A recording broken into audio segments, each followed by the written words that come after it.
الرحمن الرحیم۔ آج 20 رمضان ہے۔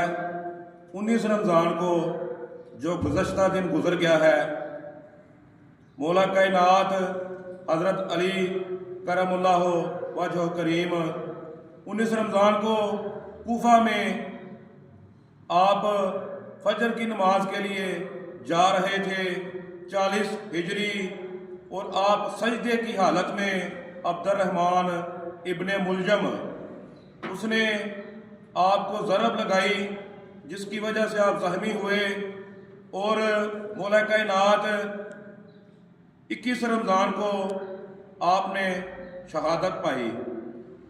جب آپ کو ضرب لگی تو حسنین کریمین سرداران جنت وہ آئے، تو آپ نے ان سے کہا کہ یہ اعلان مت کروانا کہ خلیفہ قتل ہو گئے، اور ناحق لوگوں کو قتل نہ کرنا، اور میرے قاتل کو کھانا کھلانا، پانی پلانا، شربت پلانا، اور اس کے ہاتھ پاؤں نہ کاٹنا، اور اس کو زیادہ تکلیف نہ دینا۔ یہ ہے سخیوں کا گھرانہ، مولا کائنات کا گھرانہ، پنجتن پاک کا گھرانہ۔